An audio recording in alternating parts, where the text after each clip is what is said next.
C'est parti. Je suis content de vous voir à soir, les amis. Merci du fond du cœur d'être ici. On vous dit merci tout à l'heure, mais là, je vous en remercie. J'ai fait un petit PowerPoint en même temps pour vous autres, pour un peu comprendre l'histoire du livre, pour ceux qui ne l'ont pas lu. J'ai réduit 44 ans en 2 heures.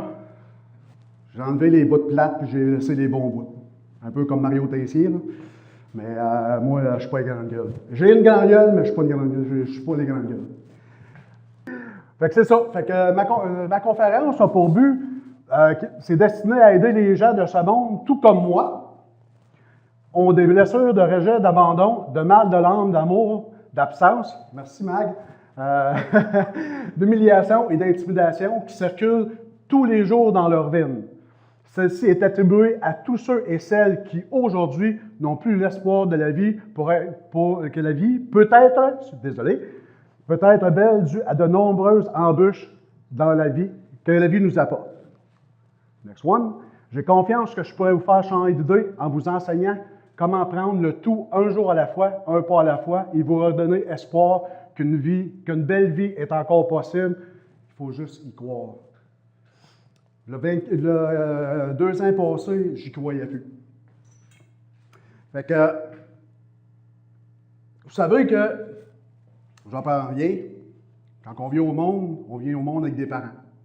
Peut-être on venir au monde avec des parents qui sont riches, de la classe moyenne, ou pauvres, ça dépend de la classe qu'on vient au monde, mais il y a aussi des enfants qui viennent au monde, pas d'enfants, pas de parents.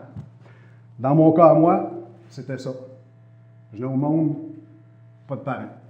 Fait que, je vais juste donner un avertissement, par exemple, pour faire sûr que ma conférence garantit que vous allez vivre plein d'émotions, surtout du rire, je pense que c'est déjà bien commencé. Puis certains noms vont être fictifs pour protéger certaines personnes, que je n'ai pas l'autorisation de me servir de leur nom.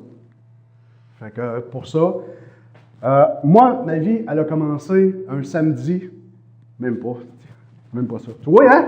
Désolé, je suis imparfait. Ça a commencé le 30 janvier 1971 à 11h24 à l'hôpital de Hull, qui est l'hôpital Sacré-Cœur de Hull, si je ne me trompe pas, sur Gamelin. C'est ça, Mario? L'hôpital? OK, parfait. Une chance. De mère connue et de père inconnu. De mère connue que j'ai connue plus tard, parce que là, je ne l'ai pas connue. J'ai été 28 jours à l'hôpital, seul, et mon nom était Paul. C'était un nom qui était attribué par les petites madames, les petites infirmières de l'hôpital, de la pouponnière. Fait que moi, je n'ai pas connu l'amour maternel ou paternel quand vous venez au monde, puis qu'on vous donne à votre mère ou à votre père. Moi, je n'ai pas connu ça. C'était suite l'abandon ou le rejet qui ont circulé dans mes veines. C'est pour ça que le titre de mon livre, c'est ce poison qui circule dans mes veines. C'est que ça, le rejet, l'abandon, l'humiliation, l'intimidation et tout ça, ça court dans mes veines. Fait que déjà, à un jeune âge de 0, j'avais déjà ça dans mes veines qui circulait en dedans de moi. Puis en plus, je vais reculer quelques mois plus tard. Mon père, c'est un homme qui était violent, qui a poussé ma mère en bas des escaliers pour que ma mère me perde. Et ça n'a pas fonctionné, je suis là. Mon grand-père, qui était un homme imposant, fait que moi, j'appartiens à la famille Duguay de Hull. C'est une famille très connue à Hull, c'est des géants. Regardez ma grandeur. Les madames sont ça de grandes, mais les hommes sont ça d'eau. J'essaie de comprendre. Là. Fait que c'est ça. Mon grand-père a pogné mon père biologique, puis il l'a sacré dehors. Puis il a dit, tu ne vois plus ma fille, puis il a averti ma mère aussi qu'elle pouvait plus voir mon père, et c'était fini. Fait que après plusieurs petites paperasses de tout ça, j'ai oublié de vous dire, je suis né avec une petite infirmité. Qu'est-ce que c'est ça? Qu'est-ce que t'as fait là? Tu veux dire ça, une patte de canard? Oui, tu m'as donné une infirmité. Ben, savez-vous quoi? Je suis né avec une patte de canard. C'est vrai. Mais pas comme ça. Deux orteils collés. Fait que moi, là, il a remplacé 50 bébés, puis il savait c'était qui poule. Parce qu'il avait une patte de canard. Le processus dans les années 70, pour ceux qui sont nés dans ces années-là, puis qui ont vécu ces années-là, le processus d'adoption était assez long comparativement à aujourd'hui, puis je pense encore aujourd'hui c'est assez long aussi, ce côté-là. Ah ben, maudit, il est-tu beau, lui? C'est à moi, bébé! Malheureusement, mesdames, vous ne verrez pas quelque chose. Pas aujourd'hui.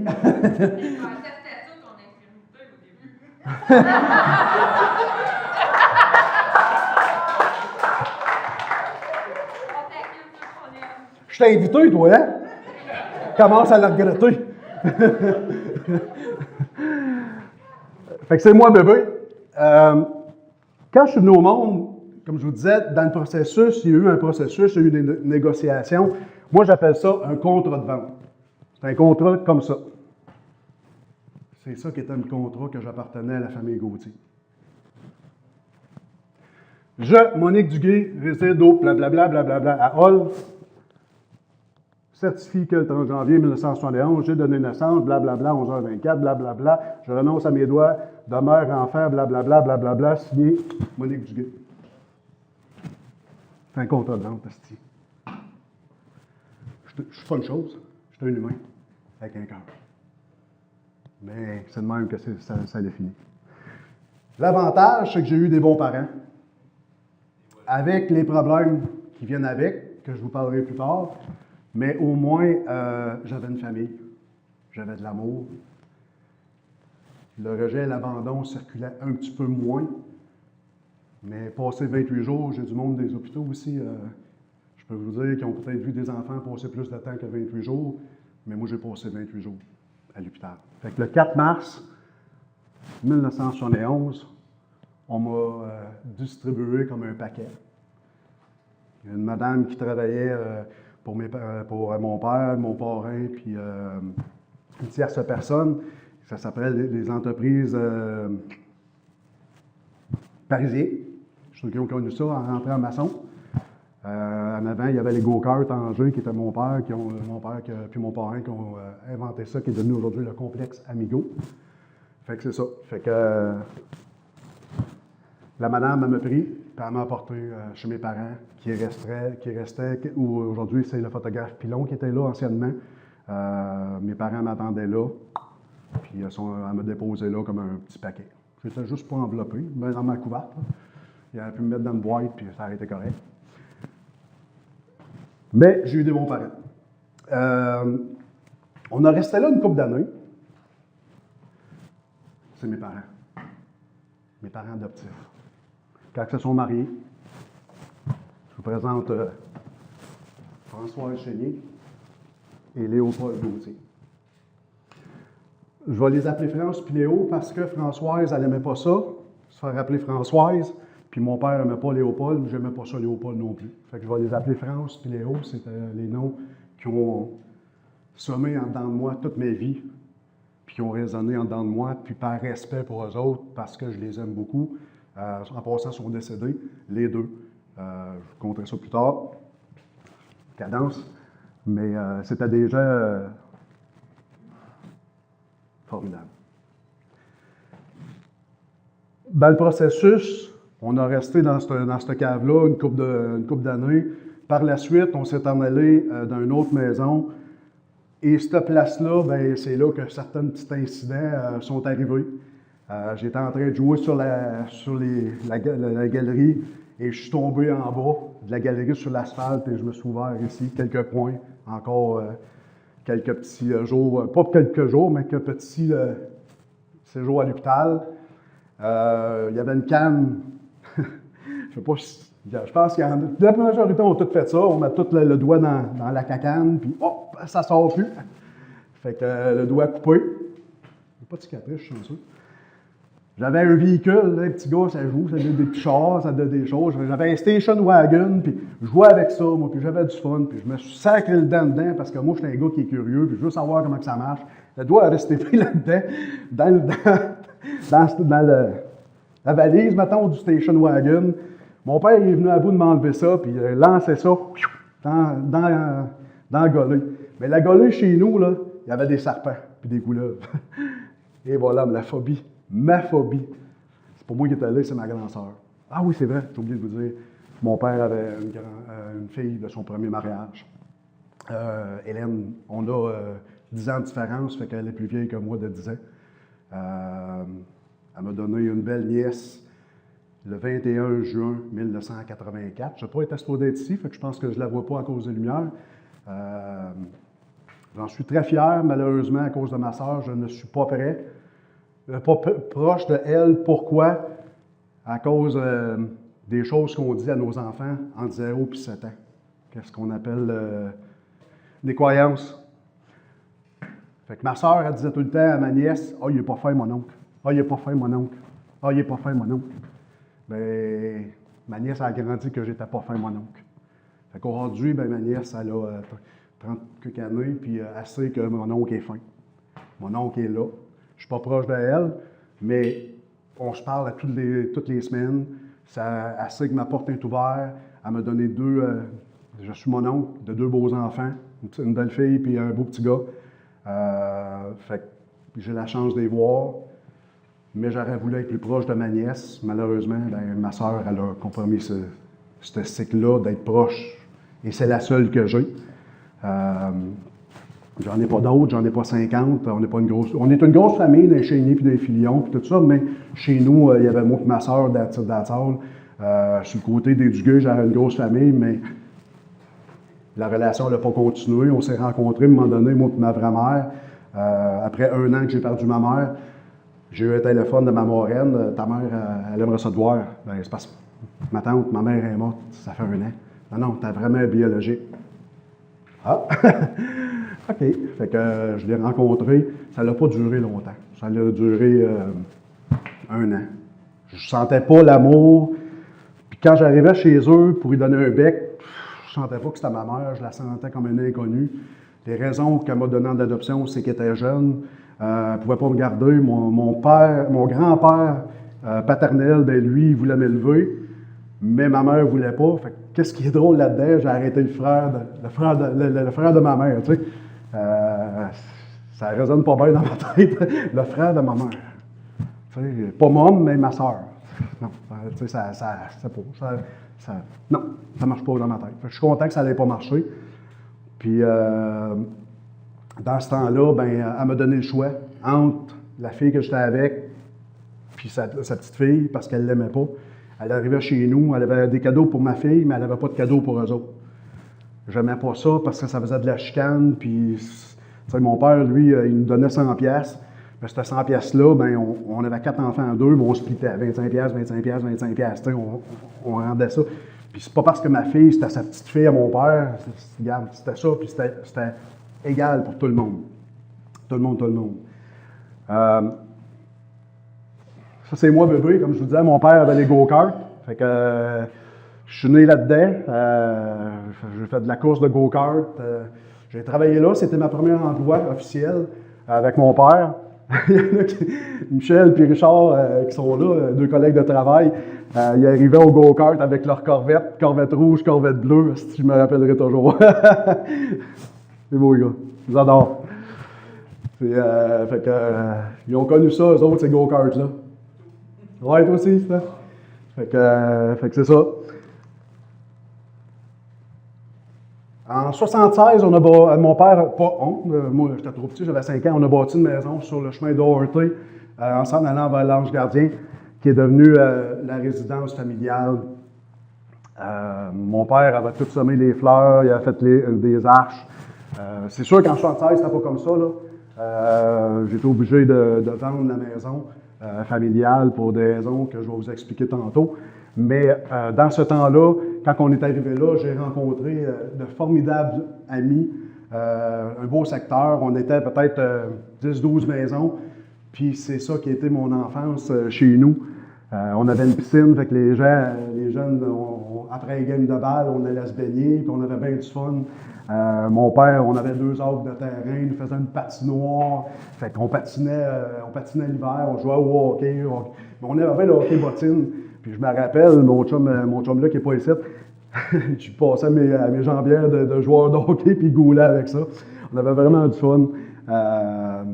C'était vraiment d'un bon temps. Vraiment. Puis j'ai gardé contact avec ces gens-là. Puis je leur parle encore. Après 38 ans, 40 ans d'amitié, je suis encore assez proche d'eux autres. Je ne sais pas si vous avez des amis, que ça fait 38 ans, 40 ans que vous êtes amis avec eux autres, mais c'est assez spécial. Je vais vous dire une affaire. De voir ces gens-là, d'avoir parti, on était TQ, Estelle, on avait 5 ans, 6 ans, puis aujourd'hui, ben on en a 46, 45, 44, tu sais, fait que c'était vraiment le fun de grandir comme ça, puis de se retrouver, puis de passer du temps ensemble, puis tu sais, des amis, c'est un peu ça qui fait la famille. Moi, j'en ai pas de famille, puis j'ai fait ma famille, la petite comique en arrière aussi, qui vous a fait rire tout à l'heure, c'est comme une sœur pour moi. Ouais, tu peux te cacher en arrière du speaker. Fait que c'est un peu ça qui est devenu ma famille. Marie qui est là, qui était très proche des gens qui, en 2015, ont été... mon amie Diane n'est pas ici, elle est en bas à Sensation Plus, à travail, fait que vous pouvez aller la voir si vous voulez après. Là. Fait que à cette place-là, c'est aussi là que j'ai connu la sexualité. À l'âge de 6-7 ans, j'ai été abusé sexuellement avec un chum par un handicapé mental qui avait 16-17 ans dans ce temps-là, avec la mentalité à peu près de nous autres.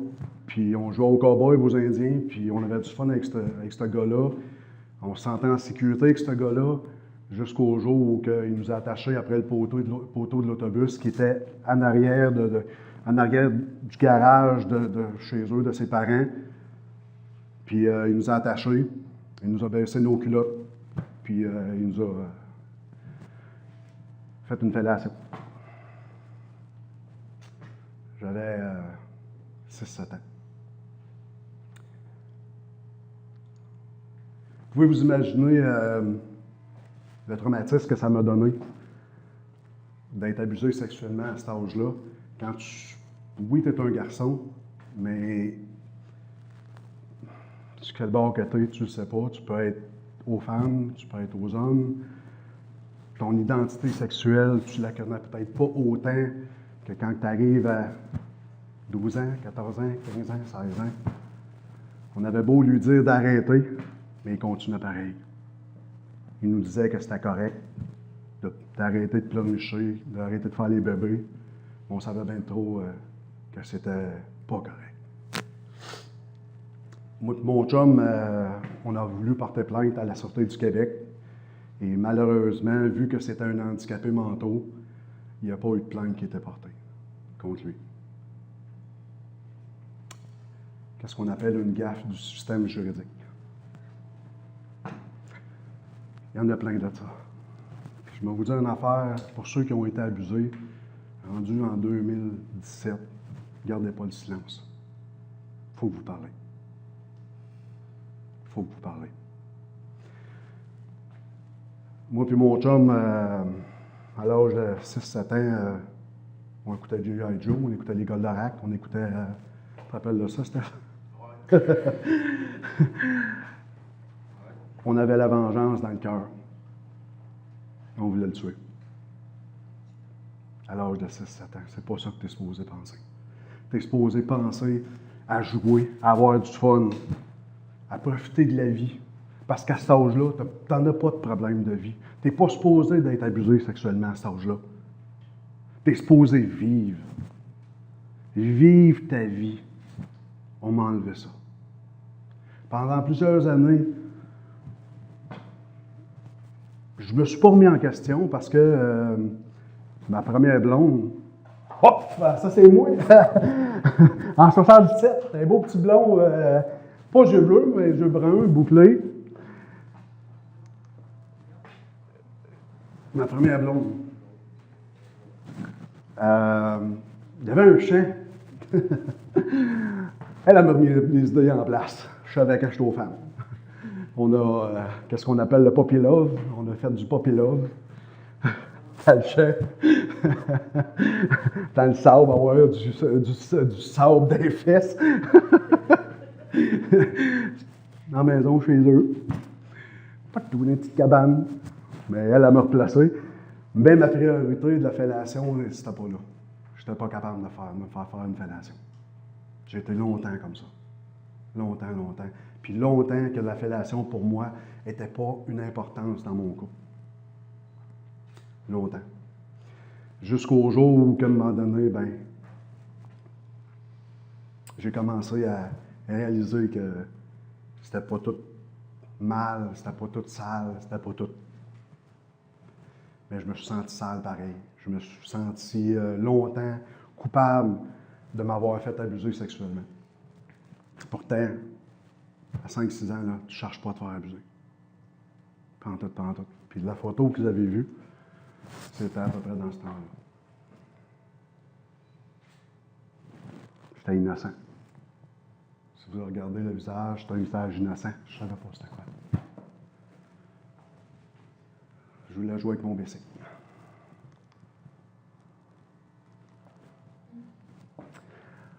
Arrivé à mon primaire normal, parce que, disons que j'avais fait un petit peu le deuil de mes choses, puis je commençais à me concentrer plus à une vie normale, parce que ce gars-là n'était plus dans notre vie.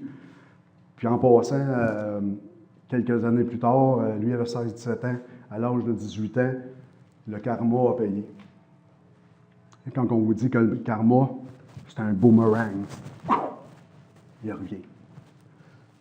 Il a fait une crise de cœur. Il est décédé. Est-ce que notre vengeance était... Le karma va payer. Mais le restant, je ne peux pas vous dire que ma vengeance est faite, parce que je n'ai pas pu venger. Mais le karma a vengé mes choses. Quand on se sépare, quand on vit une relation, puis qu'on se sépare, puis qu'on vit des choses, le meilleur pour le karma, c'est de dire à cette personne-là, puis c'est arrivé à l'usine, à un moment donné, je ne sais pas si Michel, tu n'avais-tu entendu parler? Qu'est-ce que j'avais dit à Luc Boyer? Luc, J'ai eu un accident de travail, puis ce gars-là m'a dit sa façon de penser. Puis j'ai répondu, regarde Luc, je te comprends, je te respecte, je te souhaite de l'amour, je te souhaite du bonheur. Il a fait, qu'est-ce qu'il y a là, lui? Je venais de l'assommer, tu sais. Je ne pouvais pas y souhaiter du mal. Je souhaitais du bonheur. Ça donne quoi de souhaiter du mal au monde? De leur en vouloir? De vous venger? Ça fait juste attirer vers vous ça. Parce que vous le souhaitez. Moi, je t'aime pas la face, je te souhaite de mourir. N'oubliez pas le karma. Boomerang. Quand vous souhaitez de l'amour, de la joie, du bonheur à quelqu'un, ça vous revient en centuple. C'est pour ça que je dis, est-ce que le karma, est-ce que la vengeance est à là? À 6-7 ans, tu ne sais pas qu'est-ce que tu souhaites. Tu ne sais pas, tu veux vivre. Fait qu'arrivé au primaire, j'étais un joueur de hockey, je n'étais pas un talent professionnel, Nicole, tu te rappelles de ça? On a joué ensemble. Une petite ligne. Je n'étais pas le meilleur joueur. J'étais grand. J'étais un petit peu gras. Vous voyez, une petite bajou là-dessus. J'ai doublé ma deuxième année parce que j'avais un professeur qui m'aimait beaucoup. Elle m'appelait son petit chou à la crème. Fait que le petit chou à la crème, ben là, il aimait ça, se faire gâter, puis puis tout ça. Fait que j'ai doublé ma deuxième année. J'étais à Saint-Laurent. Deuxième année était faite. J'ai passé après ça. J'ai commencé à bien aller à l'école, à vivre une pas pire vie, une pas pire adolescence. Et je me suis en allé au secondaire. Vous vous rappelez de moi, hein? OK. Je jouais au football pour l'école. Le chandail de football de l'école, j'aimais bien ça.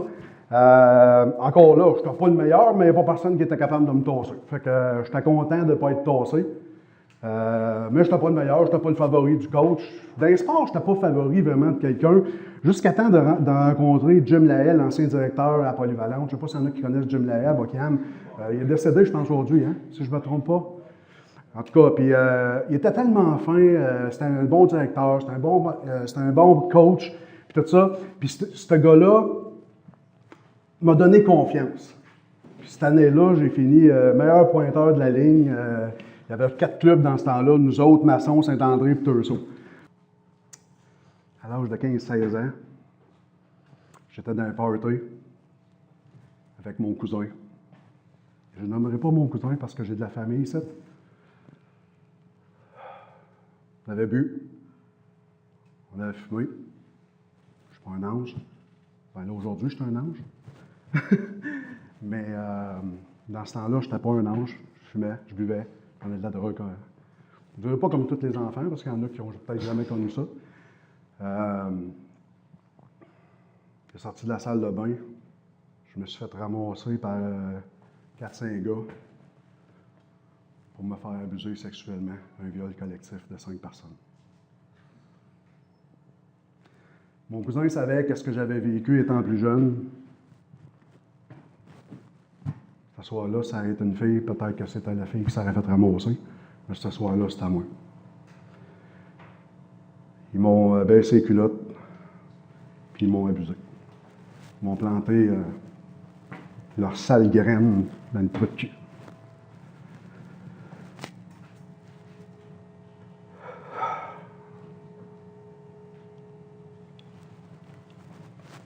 Il a continué à le faire quelques fois par la suite chez nous. Quand on sortait de la porte patio, mon père avait une pompe house pour la piscine. Il a continué à le faire dans la pompe house. Il a lâché venir chez nous. J'étais bien content. J'étais bien content qu'il vienne plus chez nous. J'en ai pas de nouvelles de lui, puis j'en veux pas. J'en veux pas, puis j'en veux pas. Il y a des enfants aujourd'hui, je lui souhaite une belle vie. Je ne souhaite pas que ces enfants vivent ce que moi, il m'a fait vivre.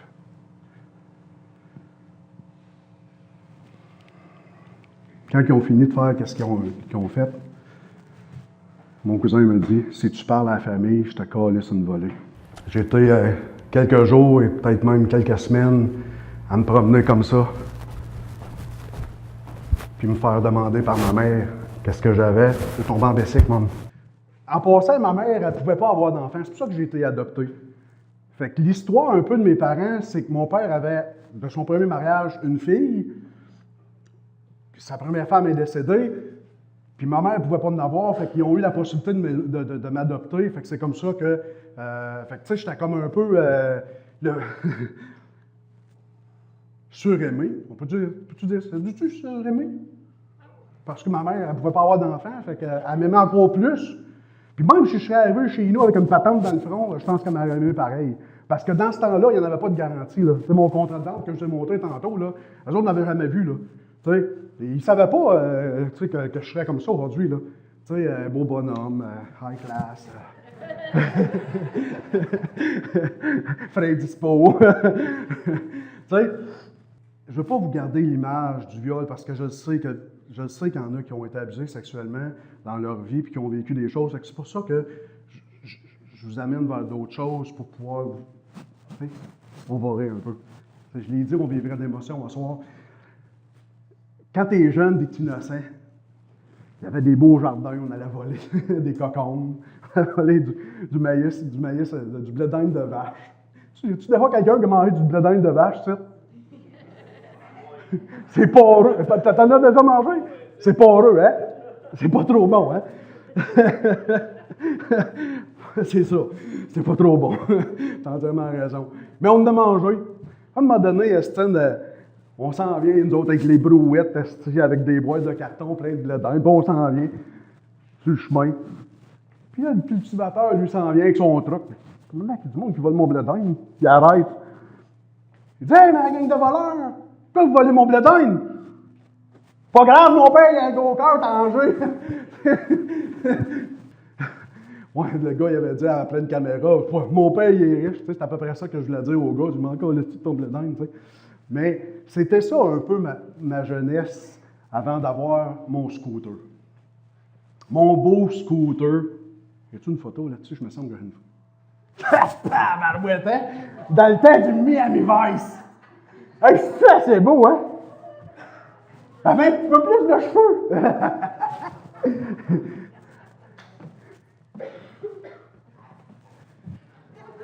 Pas pire, là?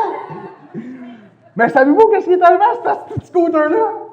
Tu sais, quand t'es fier, t'as une belle bébelle, puis là, tu joins une gang, puis ça s'appelait les Mopetsunes. Les Mopetsunes. Alors, on s'en va aux promenades de l'Outaouais. Peut-être dans le cours, on était à peu près à 30-40 scooters. Et les gars, ça fait tous des break stands. Ah ouais, Gauthier, tu te pierreux, ah ouais, fais ton break stand comme nous autres. Sacrément. Moi qui est fier, mais qui sait pas comment. Allez, je me... Hop là, le scooter part. Bang d'un char! Elle m'a fait un beau Dodge Ram. Je m'en vais chercher la roulotte à mon chum pour venir, comment vous dire, comment je suis chanceux. Il pine la roulotte, on part, on arrive quasiment à 15 minutes à Bocam. La roulotte, elle dépine, puis elle rentre, puis elle ramasse mon bumper, puis elle rachète tout mon bumper. Vous voyez comment je suis? Tabarnak, j'ai un truck qui a même pas 10 000 km, puis il est même plus neuf, esti. Fait que c'est ça. Ça, c'est ma loc. C'était ça, ma jeunesse. Oui, j'ai vécu des choses désagréables. 2 abus sexuels, dont un viol collectif. Des choses comme ça, qui a fait que j'ai vécu beaucoup de choses avec un background. Tu sais, tantôt, Christian, tu me disais, j'aime ton vécu, tu as l'air d'avoir vécu bien des choses, puis tout ça. Oui, en lisant mon livre, tu vas voir que c'est plus complet, parce que, tu sais, je dois réduire 44 ans en 2 heures, 1 heure et demie, 2 heures. Tu sais, en 76, Alain, tu te rappelles de ça, mon père avait eu un accident de travail. Il avait été ébouillanté au souffle. Il était à l'usine, puis avec son partner, puis il venait de dire à son patron que ça ne marchera pas, qu'est-ce qu'il est en train de fitter. Mais le patron, le foreman, quand Michel dit « Carl, tu fais ça? » Oui, Michel. Ben, des fois, je dis non, là, mais en tout cas, c'est mon chum. Je vous pète un petit peu des fois, là.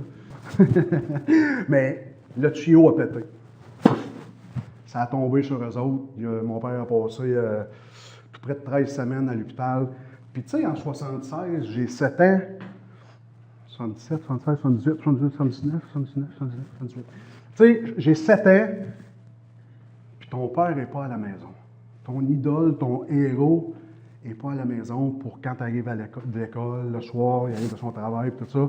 Je ne peux pas aller le voir parce qu'il y a du souffle à grandeur du corps, il est ébouillanté au 3e degré. Puis la seule façon qu'ils peuvent enlever ça, si je me trompe, Alain, tu me le diras, c'est de baigner mon père dans l'eau pour pouvoir dégaler ça, parce que c'est collé après lui. Je n'ai pas vu mon père pendant quasiment 13 semaines. Là. Encore un autre abandon, un autre rejet, une forme de rejet. Manque d'amour. Puis moi, chez nous, c'est pas mon père qui m'a élevé comme tel, c'est ma mère. Malheureusement, mon père il se concentrait sur d'autres projets, que je vous parlerai un petit peu plus tard. Mais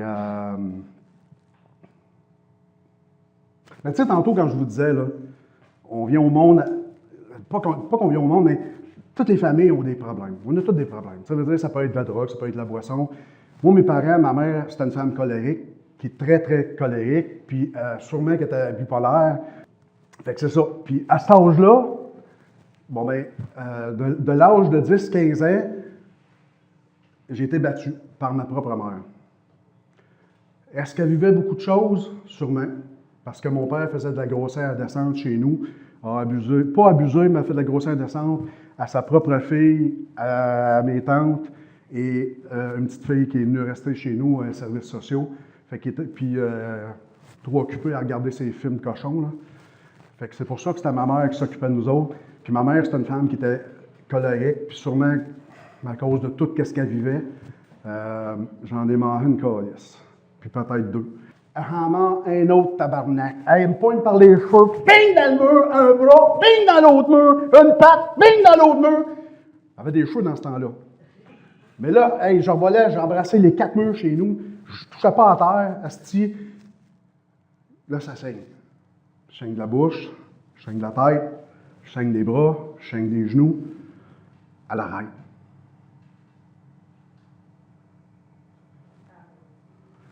Elle s'en va dans sa chambre. 15 minutes, 20 minutes après, elle revient pour s'excuser. Pour s'excuser d'avoir fait qu'est-ce qu'elle venait de faire. J'ai répondu, la prochaine fois que tu me touches, je te tue. Je te tue! Puis à l'âge de 15 ans, j'aurais été capable. Puis je l'aurais tué. C'était fini. C'était fini. Je vous présente Océane, ma belle-fille. Océane est née en 2003, le 9 décembre 2003. Ça fait 2 ans, presque 2 ans que je ne l'ai pas vue. C'est pas vraiment ça que je veux dire, là. Mais Océane est née avec une malformation. On a eu un combat assez brutal avec le gouvernement parce que le gouvernement me donnait 3 500 $ pour les soins de ma fille quand en 2010, j'étais rendu à tout près de 32 000. 3 500 $, c'est pas beaucoup. C'était un autre coup dans ma vie que ma fille vienne au monde avec une malformation. Vous allez dire, OK, c'est pas un problème de cœur, c'est pas un problème de santé, c'est un problème comme ça. Ça, c'est un combat sur 18-20 ans. Et quand je me suis battu avec le gouvernement et les organismes pour les enfants, dont vous connaissez sûrement le nom et que je ne nommerai pas parce que je vais me faire attaquer en justice, j'ai pas eu d'aide de ces gens-là. J'ai pas eu d'aide. Norm MacMillan, qui était notre député dans ce temps-là, m'a appelé parce qu'il y a un enfant, Norm, si je ne me trompe pas, qui a une maladie, fait que ça le touchait. Norm a décidé de prendre le dossier. Oui, ça l'a avancé, mais ça ne l'a pas avancé dans la bonne direction. Il y a eu beaucoup de, je pourrais dire ça, de marde. De marde, puis de marde. Donc, Norm, à un moment donné, a dû se choquer, puis d'appeler la Régie régionale de la santé, puis de dire « Hey, c'est quoi ce niaisage-là? » Tu sais, si j'avais resté à Ottawa, j'aurais eu tout payé. Si j'avais resté à Montréal, j'aurais eu tout payé à Sainte-Justine. Sauf que Sainte-Justine ne concevait pas que je sois à 2 heures, 2 heures et quart de là, quand on est collé sur la CHIO. Vous allez dire, ouais, mais CHIO, on est posé d'être soigné et tout ça. J'ai du monde dans le domaine médical ici là, qui vont dire sûrement ça. Sauf que des cas lourds, ce n'est pas le cas. Ce n'est pas le cas. Puis Céline, que tu étais avec Dr Doyon, tu sais qu'à Océane, il y avait des traitements qui étaient faits là-bas et des traitements qui étaient faits avec Dr Doyon. C'est un combat de tous les jours. Tous les jours. J'ai été sur la sellette. Tous les jours, j'ai eu des meetings. Le premier 6 mois, je ne l'ai pas vu, ma fille, parce que je me battais. J'arrivais chez nous, ma fille était couchée. Je partais le matin, ma fille, elle venait de se lever, je la voyais 5 minutes. Ça m'a pris 6 mois avant de décoller de son biberon. Ma fille, elle avait un biberon spécial avec un tube dedans qui allait porter le lait dans sa gorge parce qu'elle ne pouvait pas manger. Puis ça, on appelle ça un bec de lièvre en bon québécois, mais c'est une fissure biopalatine bilatérale sévère. Fait que c'était un combat de la pire instance. C'est un combat qui m'a mené à aujourd'hui à vouloir aider les enfants et en faire autant pour les enfants. J'ai pas été, peut-être pas le meilleur père exemplaire, parce que moi, chez nous, j'ai été élevé comme mes parents, c'était des work addicts.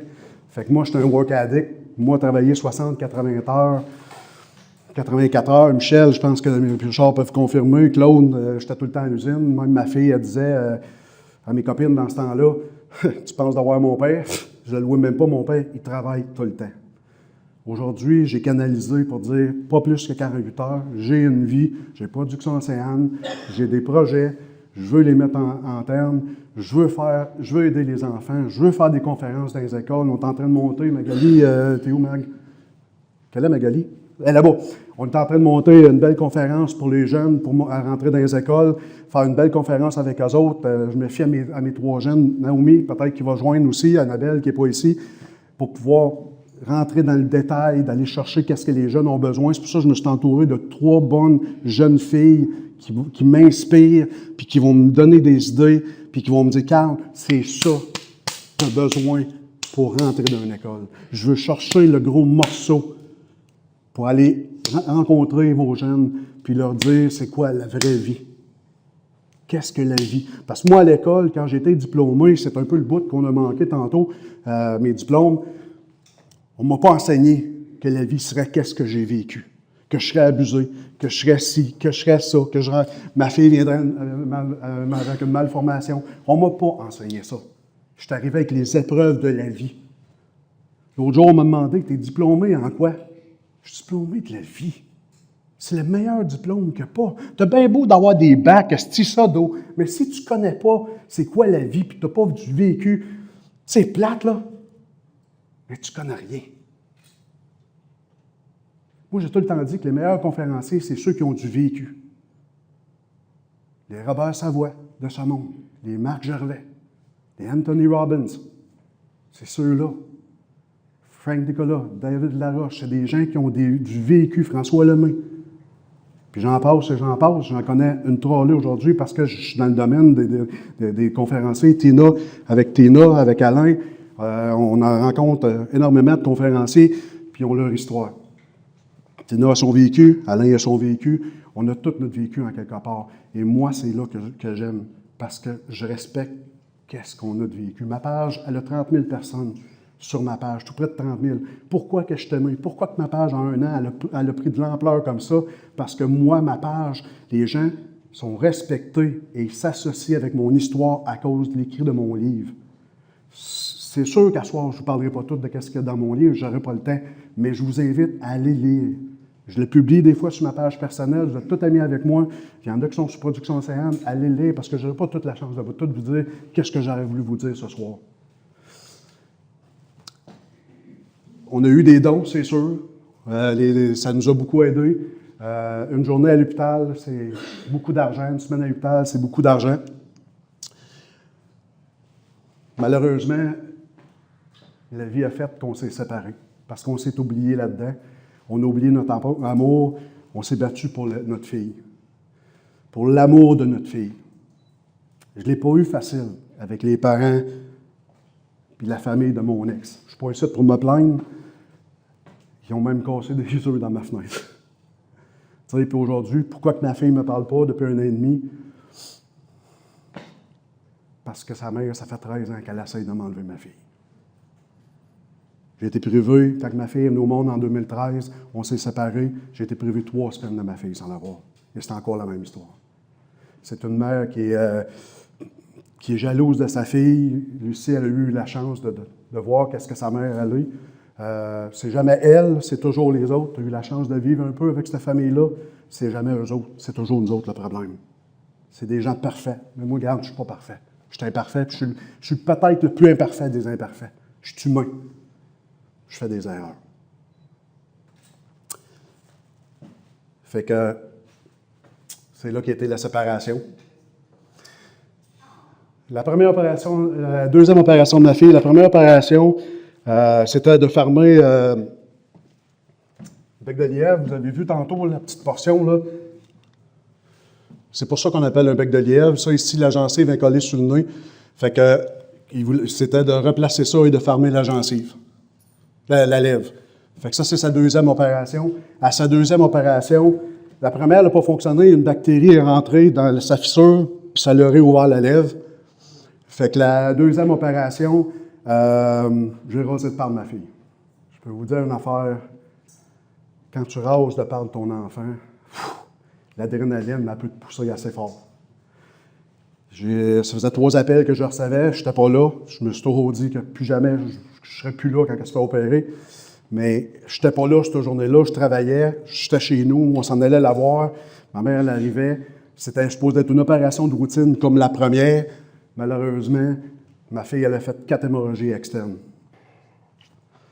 Au 4e appel, l'infirmière me dit « Monsieur Gauthier, je pense que vous êtes mieux de monter. On ne pense pas être capable de sauver votre fille. » C'est que ma fille n'a pas de palais. Fait que l'interconnexion, qui est le palais, qui empêche le sang de monter au nez ou whatever. Le palais, c'est ça qui empêche tout d'aller dans les oreilles, dans le nez, dans la bouche, de se propager. Fait que c'est ça qui est la séparation, mettons. Le sang s'est accumulé là, puis ça l'a resté là, puis ça sortait par les oreilles, ça sortait par le nez, ça sortait par la bouche. Ils ont essayé de faire des... je ne suis pas, regarde, je ne suis pas docteur, je ne suis pas infirmière, là. Alain, peut-être, peut en dire plus que moi. En tout cas, ils ont fait des manœuvres, mais à la 4e manœuvre, ils m'ont appelé me dire qu'ils ne pouvaient peut-être plus rien pour ma fille. Je peux vous dire une affaire que Buckingham, Chio, elle s'est faite assez vite. On va vous conter une petite histoire assez drôle pour apaiser. On arrive à la hauteur du pont des Draveurs, qui est 3 lignes. Il y a un autobus dans la ligne du milieu. Moi, je suis dans la ligne de gauche. J'ai Hazard dessus parce que les polices n'avaient pas le temps de venir chez nous pour nous escorter. C'est à l'heure du souper. Moi, je m'en viens, puis je décolle. Je roule à peu près à 160, puis moi, j'ai dans ma tête, je m'en vais à l'hôpital, je vais aller voir ma fille, ça presse. J'arrive, il y a un char noir en avant, je pense que c'est une Honda Civic. Moi, j'arrive, j'ai Hazard dessus, je klaxonne la horn. Le gars se déplace pas, on est à côté de l'autobus, je ne peux pas dépasser parce que je suis rentré dans l'autobus, je ne peux pas rentrer de l'autre bord parce que c'est le banc de ciment. Hey, je suis là, le tabarnak, il va-tu s'enlever, peut-être ça. Regardez, je suis bipolaire, je n'étais pas diagnostiqué dans ce temps-là. La boucane, la moutarde, tout monte dedans. Ma mère est à côté. Puis là, ma mère, calme-toi. Puis là, des traces de doigts dans le dash, calme-toi. La moraine est en arrière. Ça, il est hystérique. Fait que là, à un moment donné, il vient à bout de comprendre qu'il y a une urgence, asti. Fait qu'il le casse, puis là, je dis, tabarnak. Je m'en vais occupé, laisse faire, regarde en avant. Passe à côté, je vois ma mère. Oh, t'as-tu niaiseux, tabarnak, c'est une chénier, asti. C'est mauvais, tu sais. C'est comme là, je suis là. Comment ma mère vient-tu te faire ça? On arrive sur Smite. Puis ça, c'est un bout que je me pose encore des questions. Il y a un char rouge qui me flash des lumières. Sur Smite, c'est où que l'hôpital Chio, puis l'hôpital général d'Ottawa, puis l'hôpital whatever, puis tout, en tout cas, le campus de l'Université d'Ottawa. C'est un char rouge, passe en avant, flash des lumières, puis bloque les lumières pour qu'on puisse passer les lumières pour que ça rentre là. Puis arrivé à Chio, je dis Sainte-Justine parce qu'on est rentré à Sainte-Justine, il bloque lui, puis on passe, on est trois dans le char. Il n'y a pas personne dans le char. Vous allez peut-être me dire que je suis fou, là. On est trois, là. Il n'y a pas personne dans ce petit de char-là. Est-ce qu'il y avait un ange, cette journée-là, qui était là pour nous autres? Je ne sais pas. La seule affaire, on était rendu là. Je monte à l'hôpital, je monte dans l'hôpital, je monte à la salle. On me donne ma fille, je suis plein de sang parce que la petite, ça regarde. Je calme ma fille. J'ai sauvé ma fille. L'hémorragie, elle a comme... Les docteurs ont tout essayé, il n'y a rien qui marchait. Peut-être parce que je calme, je ne sais pas. Peut-être la présence du père, je ne sais pas. La chaleur. Moi, je n'ai pas eu cette chaleur-là. Un contact fille-père, dans ma jeunesse, dans ma vie, mon début, le 30 janvier. Moi, je ne l'ai pas eu. Est-ce que c'est ça qui m'a été redonné, cette journée-là? Ma fille, elle s'est calmée. Elle s'est calmée. Et là. Ben vivant. C'était une couple de jours. On a fait des voyages. J'étais allé aux Ugarambe avec ma fille. Essayer de tenter de refaire ma vie. L'affaire ketchup. Partir du pain. Moi, c'est du Heinz. Amenez pas d'autre chose. J'ai essayé le nouveau, là, French. Parce que c'est canadien, je l'ai encouragé. J'en ai goûté en quelque part dans une affaire à Ottawa. J'ai trouvé ça bon. Je dis, tabarnouche, je m'en ai essayé, tout ça. J'avais hâte de faire la bouteille. Je ne sais pas pourquoi. Mais c'est du Heinz. Hey, je vous compte ça. Hey, ça, c'était une autre affaire. Ma mère avait essayé de m'avoir. Elle m'avait mis du Giant Tiger dans une bouteille de Heinz. Fait que dans ce temps-là, j'étais avec la mère, ma fille. C'est hey. Moi, là, vous allez me mettre, je vous le dis, là, du Elmer, du Giant Tiger, puis du Heinz, puis regarde, vous me le savoir. Hey, moi, j'étais tout content, des bons hamburgers sur le barbecue, c'était l'été, vous avez vu à la maison avec la piscine tantôt, fait que, tu sais, le party t'a pogné, Hey! Ouais! Qu'est-ce que c'est ça? Je dis, non, ça, c'est pas du Heinz. Ma mère dit, oui, regarde, c'est du Heinz, c'est du Heinz. Je dis, non. Hey, je restais à Mayo dans ce temps-là. Je suis parti de Mayo, je suis à la rue Dorchester, ceux qui ne savent pas à Bocam, ça me fait 10 minutes pour aller chercher ma bouteille de ketchup. Oui, je suis allé chercher mon Heinz. Quand je suis revenu, ma mère me dit, « T'avais raison, c'est du Giant Tiger, c'est pas bon comme du Heinz. Hein? Je le savais! L'affaire des ketchup! Puis, elle essayait pas de fourrer ma fille non plus avec d'autres choses que du Heinz. Elle le sait. J'y ai montré. C'est ta cousine. C'est ma mère. 15 septembre 2005, ma mère est décédée d'un cancer généralisé à l'âge de 65 ans. Ma mère vivait son rêve d'avoir sa petite fille. Elle en avait 22 mois. Elle se voyait aller chercher la petite, la porter au McDonald's, l'habiller. Elle ne l'a pas vécu. Fait que ceux qui sont grand-mère et grand-père ici, là, prenez le temps avec vos petits-enfants. Parce que lui, en haut, là, quand il décide, là, ça accorde, c'est fini la blague. C'est fini. T'es encore caché. Je t'avais de me pêcher.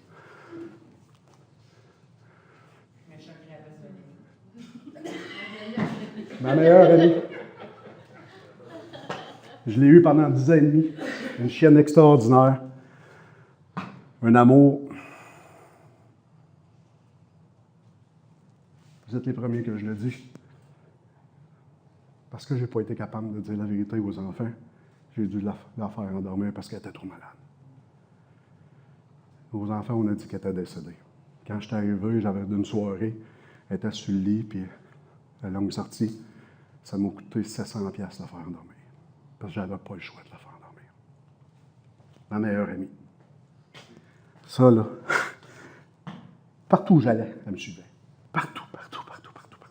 J'étais sur l'ordi, elle était couchée sur le lit. J'allais en char, elle était dans le char. Elle me suivait partout. 10 ans et demi de ma vie. Puis encore aujourd'hui, je ne suis pas capable de l'oublier.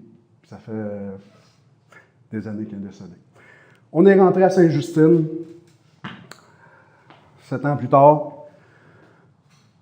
C'est un des appareils Océane. Ici, je ne sais pas si vous voyez, c'est un clicker. Il fallait tourner ça, puis Puis ça élargissait son palais. Fait qu'elle a eu plusieurs appareils comme ça pour arriver avant sa greffe osseuse. La greffe osseuse, c'est l'opération la plus importante pour Océane. La première fois, comme je vous disais tantôt, c'est l'histoire de ma vie. Première greffe osseuse, prendre la moelle de la hanche, puis l'injectent dans le palais, puis tout ça. Puis ils font un os pour séparer le palais. Ça ne fonctionne pas.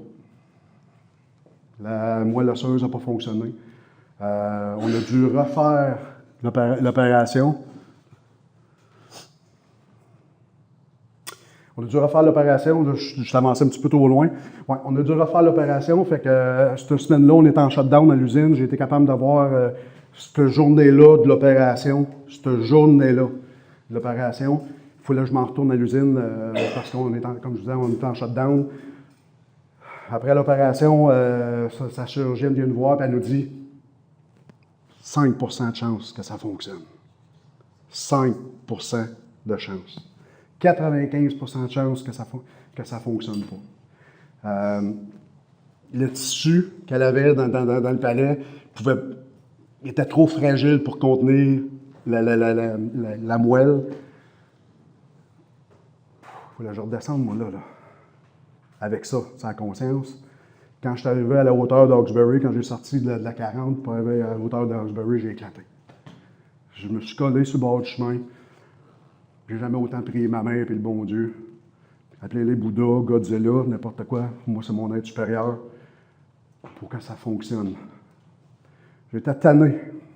J'étais tanné de reculer d'un pas, deux pas, puis d'essayer d'avancer. J'étais découragé. Puis si ça ne marchait pas, il n'y avait pas de plan B, puis il n'y avait pas de plan C, puis il n'y avait pas de plan D, puis il n'y avait pas de plan Q. Elle restait comme ça, pas de palais. J'étais impuissant. Pour une fois dans ma vie, je ne pouvais pas rien faire. Je me suis battu pour ma fille. J'ai eu des soins. Je l'ai rentrée à Sainte-Justine parce que je me suis fait des contacts. On est venu à bout de la rentrée après 7 ans. 32 000 $ de dette, faillite de 52 000 $ pour ma fille. Je la refais. N'importe quand. C'est pour ça que je vais me battre pour les enfants encore. Parce que ça me drive. Mais là, j'étais impuissant pour une fois dans ma vie. Je ne pouvais pas rien à part que prier et espérer que ça fonctionne. Je vais toujours m'en rappeler. Le lendemain de la fête des mères de cette année-là, le lundi, on avait un rendez-vous. La chirurgienne, elle regarde ma fille. Pas une fois, pas deux, pas 3 fois. Ils envoient en haut, en orthodontie, faire un rayon X. On revient, puis elle nous dit que la chirurgie, elle a fonctionné.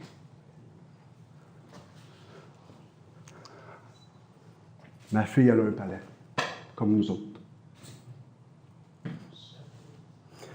Ma fille, ma nièce, mon père, quelques semaines avant son décès, je vous ai dit, ma mère est décédée le 15 septembre, mon père, c'est le 27 septembre. Ou que vous avez à payer vos affaires scolaires pour vos enfants, moi tout.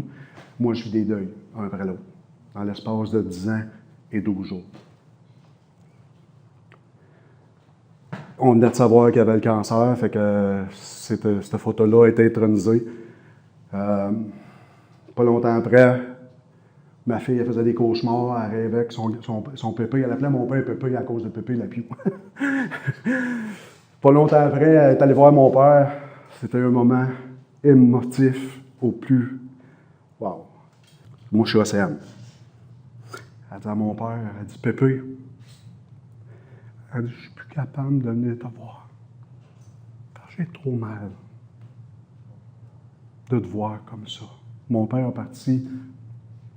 Quand tu l'as vu, mon père, il pesait peut-être quoi, 120 livres. Il était rendu à tout près de 50 livres. Un raisin sec. Je peux te dire une affaire, quand tu vois ta fille faire ça, là, puis ton père vient les yeux là, pleins d'eau, puis elle a lâché d'aller voir mon père. Mon père est décédé par la suite. Le soir que mon père est décédé, à 4 h du matin, j'ai eu un appel, ma fille était chez nous, je n'ai pas imposé qu'elle soit là. Je ne voulais pas qu'elle soit là. J'ai eu un excellent travail. Je ne rentrerai pas dans les détails parce que on va garder ça au travail. Mais j'ai eu un accident de travail, fracture du tibia. J'étais supposé d'être 6 à 8 mois sans marcher sur ma jambe. J'en ai pris 3. Au 4e mois, je suis retourné travailler.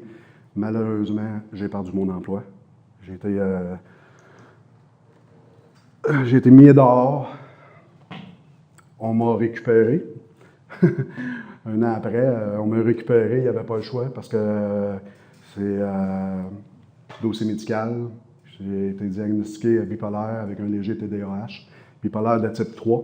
Je ne suis pas au lithium, je suis encore aux pilules, mais je ne suis pas à l'abri non plus de monter dans le type 2, type 1. J'ai vaincu la maladie aussi, le diabète. J'étais à 35,0 de diabète.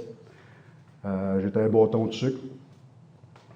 Fait que j'ai vaincu le diabète en perdant 95 livres. J'ai vaincu ça. Je suis un gars de défi. Je carbure au défi. C'est ça que ça avait de l'air. C'est marqué fin, mais je vous ai gardé quelque chose qui est un peu le fait marquant de mon livre, que vous pouvez aller lire. Après avoir tout vécu ces choses-là, séparation, je suis même en cours encore avec la CSST par rapport à ça, parce qu'ils disent que je n'étais pas dans mes tâches de travail cette journée-là. Que tu sois n'importe où, dans le cours d'une entreprise, de l'usine, je suis protégé. C'est pas grave, on va gagner à cause, c'est pas mal sûr. Un soir du 31 juillet, j'ai commis l'irréparable. Ça, je parlais avec Christiane tantôt. J'avais reçu un appel dans la journée. Parce qu'il y avait eu des choses qui s'étaient dites à mon sujet. J'ai un passé, comme tout le monde, mais malheureusement, la famille à mon ex, la mère de ma fille, n'ont pas aidé la cause en disant beaucoup de menteries à mon sujet. Puis l'appel que j'ai eu, c'était pour me dire qu'il s'excusait, que c'était de la bullshit, qu'il était désolé de toutes ces choses-là qui s'étaient passées, que toutes les rumeurs qui s'étaient passées. Puis je suis content parce qu'il y a une personne qui est là aujourd'hui, puis on a parlé tantôt, je suis content. Je suis content. Je vais arrêter à ce content-là. Ce soir-là, du 31 juillet 2015, je bois pas. Je vais boire une bière de temps en temps. Quand je vais à la roulotte avec Lucie puis Ben, prendre une coupe de bière, des fois, on salut chez eux le soir. On repart, je m'en vais chez nous. Fait que ce soir-là, je m'arrête une caisse de 12, je bois pas, je m'installe, j'écoute un film. Le film, demandez-moi pas c'est quoi. C'est quoi le titre? C'était mon film. C'était La vie de Carl qui était là. J'ai une photo de mon père biologique. J'ai jamais vu mon père biologique. J'ai rencontré ma mère, comme je disais tantôt, biologique. J'ai une photo et je sais et je suis sûr et j'en démords pas que c'est lui. Je sais que c'est lui. Jusqu'à l'humiliation que j'ai eue une journée à l'usine du 13 mai. On m'a dégradé comme un poisson pourri. Un tas de marde n'aurait même pas eu. Je pense qu'un tas de marde avait plus de respect que moi cette journée-là. C'est ça qui défilait. Mes abus sexuels, mes accidents, la vie de ma fille, quand ma fille est née, en passant, quand la petite est née, qui nous ont annoncé que c'était un bec de lièvre, moi, dans ma tête, un bec de lièvre, c'était la langue à chose, là, Chris Simon. Là. Moi, j'étais sûr que ma fille avait une langue longue de même. Dans ma tête, c'était pas ça pendant tout. Mais quand j'ai vu c'était quoi, la mère de ma fille, elle a fait... elle a capoté. Moi, je me suis en allé dans les lockers, je me suis mis à crier, je me suis mis à frapper les lockers. C'était tout ça que je revoyais, tout défilait, tout l'accident, les séparations. Ça l'a tourné tellement vite.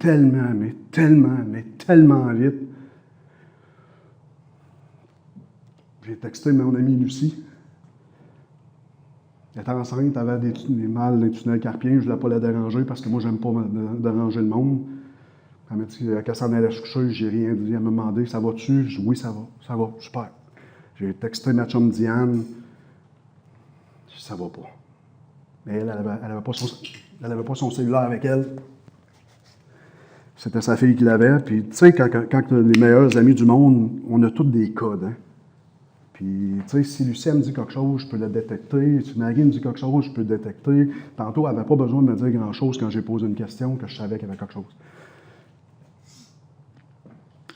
J'ai texté mon ex, on venait de se séparer. Elle m'a dit, laisse-moi tranquille. Elle pensait que c'était de l'attention que je cherchais. Je ne cherchais pas de l'attention parce que ça n'allait plus. Ça n'allait plus ma vie.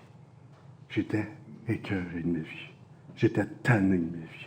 J'étais tanné de souffrir. J'étais tanné d'avoir un mal de l'âme, puis de vivre avec ça, puis d'avoir tout ça castré dans le fond, puis de fermer ma gueule, puis d'être tout le temps avec des masques. Parce que moi, chez nous, dans ma famille, il fallait que tu sois straight.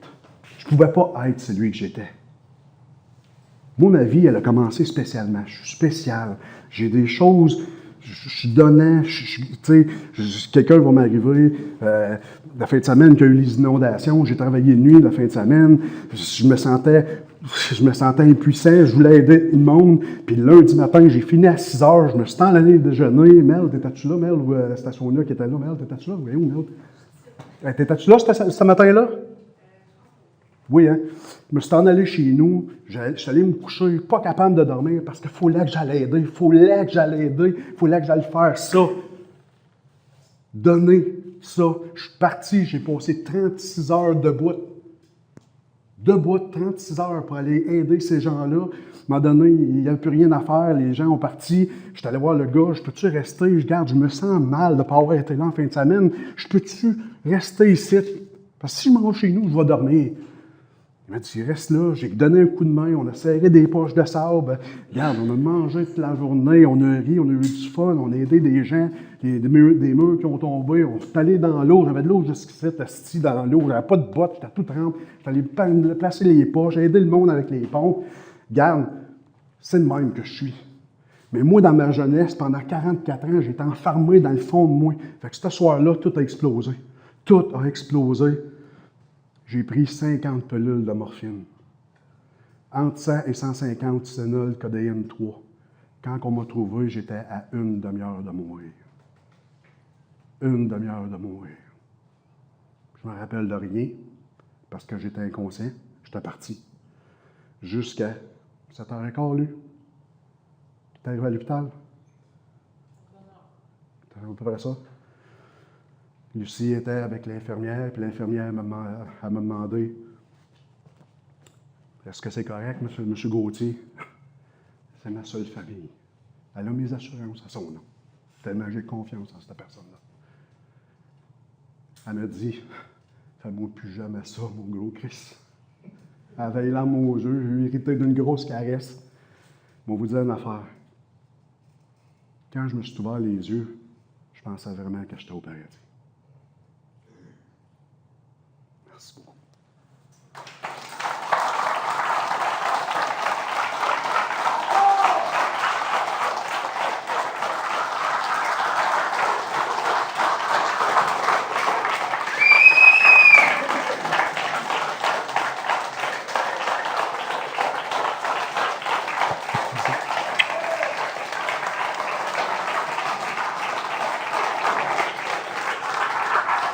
Cette citation-là, elle a été inventée par deux femmes extraordinaires, Annie Deschênes et sa mère.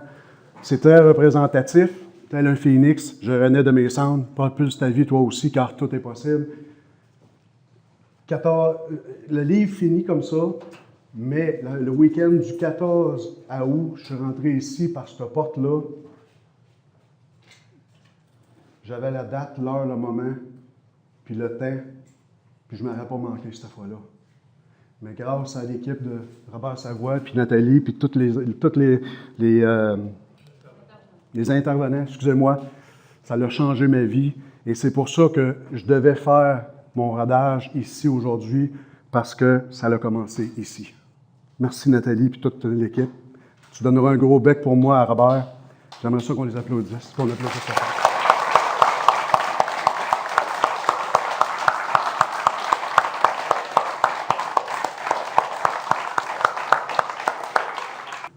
Je vous souhaite une super belle fin de soirée. Merci à tous d'être venus. S'il vous plaît, pas parce qu'une épreuve, aussi petite qu'elle peut être, peut vous mettre à terre. Si vous avez la volonté de vouloir vous en sortir, vous êtes capable de le faire. Vous êtes capable. Mon livre est là pour vous inspirer. Allez le lire. Prenez vos défis, votre passé, pour vous inspirer de votre nouvelle vie. Puis renaissez de vos cendres comme moi j'ai rené de mes cendres. Quand j'ai fait l'impensable, il ne voulait pas de moi, puis le gars en bas ne voulait pas de moi non plus. Pourquoi? Parce que j'ai une mission à faire. Trouvez votre mission. Trouvez votre mission, puis je suis certain alentour de vous, vous pouvez faire du bonheur. Ça commence par soi, le bonheur. Pas par votre mari, pas par votre chum, pas par votre blonde. Un rire d'enfant, c'est un bonheur. Moi, chez nous, j'ai la chance d'avoir des enfants qui jouent en arrière, puis j'adore ça parce que je les entends rire. C'est un réel bonheur. Ça, c'est un peu bonheur. Prenez votre moyen de votre bonheur, puis renaissez de votre vie. Vous êtes capable, puis je le sais que vous êtes capable. Si moi, je l'ai fait, vous êtes tous capables de trouver votre bonheur. Merci.